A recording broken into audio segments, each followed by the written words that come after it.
안녕하세요, 모니스입니다. 에어비앤비 사업에 관심 있으신 분들, 이 허가 문제 때문에 특례로 접근하는 경우가 많습니다. 저는 이 특례가 위험하다라는 얘기를 해왔었어요. 잘못된 정보 그리고 방법으로 특례를 이용하다가 처벌 또는 피해를 보는 사례도 있죠. 특례로 많이 이용하고 계시는 미스터 맨션 팀장님과 1시간가량 통화를 해서 이 내용을 정리를 해보았습니다. 사실 저는 미스터 맨션 특례에 대해서 간단한 Q&A 정도로 콘텐츠를 만들기 위해서 통화를 요청을 드렸는데요. 근데 통화를 하면서 많이 놀랐어요. 미스터 맨션에서 현재 중구난방의 외도민 제도를 정리하기 위해서 문체부 그리고 각 지자체들과 소통을 하면서 이 정도로 노력을 하고 있는지 몰랐거든요. 너무 허술한 문화체육관광부의 가이드라인과 무책임, 그 안에서 발생되는 구청 주무관의 주관적인 판단, 그 속에서 피해보는 호스트들까지 내용이 좀 많긴 한데 최대한 쉽게 전달을 드려보겠습니다.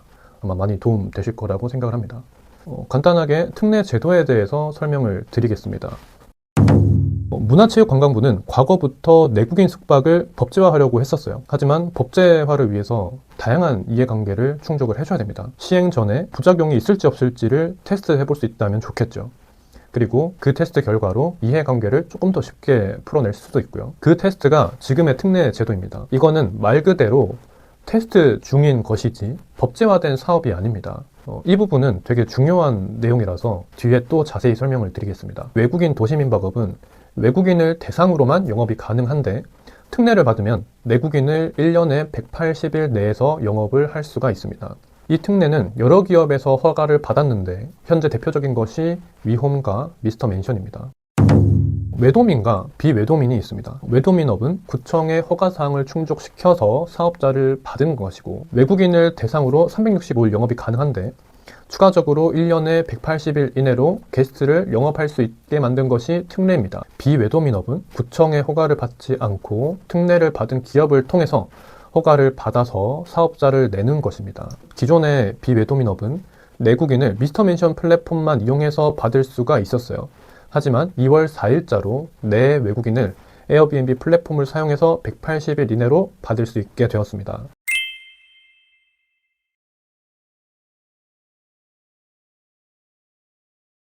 미스터 맨션에서 예약 날짜를 체크를 해야 되기 때문에 공동 호스트를 맺어야 됩니다. 여기에서 또 많이 궁금해 하시는 게 180일을 넘기게 되면 어떻게 되냐인데 특례 보호를 벗어나게 됩니다. 즉 허가를 받지 않고 운영하는 것으로 공중위생법 위반으로 적발될 수가 있어요. 그리고 특례 180일을 초과하게 되면 특례가 취소되게 됩니다. 이렇게 생각하시는 분들이 많아요. 나는 특례를 받았고 내국인을 180일 안에서 영업을 할 수 있으니까 플랫폼에 제한이 없다. 이체나 현금을 요구하는 사람들이 있으니까 그렇게 해도 된다 라고 하시는데 특례를 받긴 했죠. 그래서 일부 다툼의 여지가 있긴 합니다. 근데 영업일수를 체크를 하기 위해서 플랫폼을 이용하게끔 되어 있죠. 그래서 현금 혹은 이체를 진행하지 않는 것을 추천드립니다. 외국인 도시민박업 허가 요건과 특례 제도 허가 요건은 동일한 문체부의 가이드라인에 따릅니다. 그렇기 때문에 전입신고는 필수입니다. 관련 자료 이렇게 띄워드릴게요. 외도민을 받으려고 했는데 노후도에 충족하지 못해서 특례로 넘어가시는 분들도 많죠. 일단 특례는 외도민과 같은 노후도 규정이 아닙니다. 외도민에서는 건축물 대장상 건축 연허를 보게 되는데 특례에서는 현장에서 검토를 합니다. 영업할 환경이 아니거나 침수 위험이 있다거나 이런 부분을 체크를 하는 것이죠. 근데 우리 구청에서 적용하는 노후도 있죠. 이게 외도민에 대한 노후도 규정이 아니라 재개발을 위한 법이에요. 그렇기 때문에 이거를 왜 외도민에 적용을 하냐에 대해서 아직 논란이 많습니다. 최근에 서울시에서도 노후도 규정을 완화해달라고 문체부에 건의를 해놓은 상태이고 미스터 맨션에서도 이 부분에 대해서 문체부와 미팅이 잡혀 있다고 합니다. 제가 이거를 소식을 받는 대로 구독자분들께 또 추가로 전달을 드리도록 하겠습니다. 외도민은 기존의 허가를 받아놓은 것이기 때문에 서류만 제출을 하면 국내 게스트를 받을 수가 있도록 특례가 나옵니다.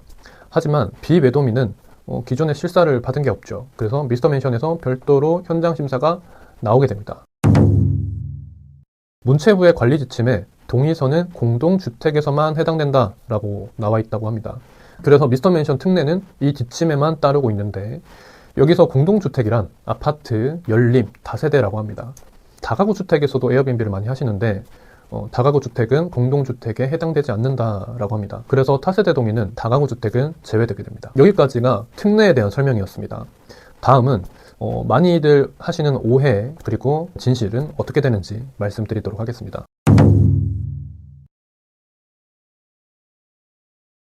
미스터맨션과 에어비앤비가 협약을 맺어서 2월 4일부터 비외도민업도 180일까지 에어비앤비에서 영업을 할 수가 있습니다. 단 영업일수를 확인할 수 있게 미스터맨션과 호스트는 공동 호스트를 맺어야 됩니다.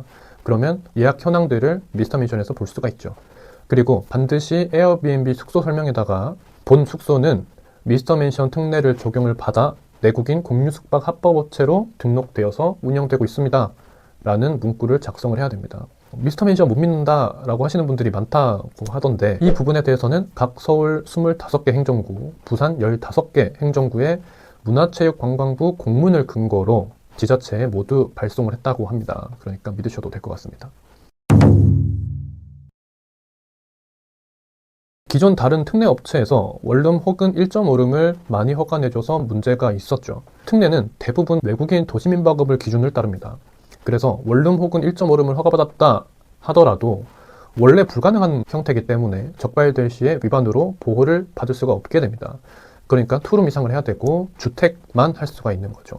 한 예로 광안리 1.5룸에 많은 분들이 특례를 받으셨는데 문체부로부터 시정명령을 받았다고 합니다. 1.5룸이니까 하면 안 된다 라는 거죠. 많은 분들이 합법인 줄 알고 돈을 투자를 하고 월세를 내고 영업을 하고 있는데 지금 피해를 보게 된 거죠. 그래서 이런 부분들을 정확하게 체크를 하셔야 됩니다.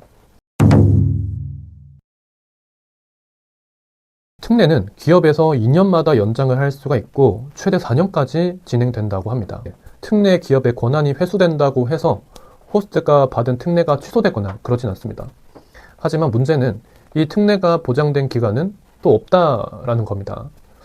그러니까 문체부에서 방향을 어떻게 잡느냐 어떻게 결정하느냐에 따라서 한순간에 없어질 수도 있는 것이 특례라고 합니다. 제가 앞서 말씀드린 위험하다라고 했던 것이 이 부분입니다. 지금 테스트 기간인 것이지 이게 어떤 사업화가 된 것이 아니라는 것이죠. 그러니까 보장된 기간이 있거나 계속 이 특례를 사용할 수 있다거나 이런 것들이 없다는 겁니다. 그래서 이 특례만 믿고 돈을 투자를 했다가 하루아침에 특례가 없어질 수가 있기 때문에 상황에 따라서 이 특례를 활용을 하는 것이지 이것만 믿고 시작하는 것은 위험이 많이 따를 겁니다. 특례는 1년에 180일까지라고 했습니다. 근데 예를 들어서 위홈이라는 기업에서 특례를 받고 140일 정도를 운영을 했다가 미스터맨션에서 다시 특례를 받으면 이 일자가 리셋되는 거 아니냐 다시 180일을 받을 수 있는 거 아니냐라고 생각하시는 분들이 많다고 합니다. 이 기간은 각 사업자에 속하는 기간이기 때문에 특례 기업을 바꾼다고 해서 리셋되는 것은 아닙니다. 그리고 기업끼리 호스트의 숙박 일자를 공유하는 것이 아니기 때문에 개인이 잘 체크를 해야 됩니다. 자, 오늘은 도시민박업 특례에 대해서 알아보았습니다.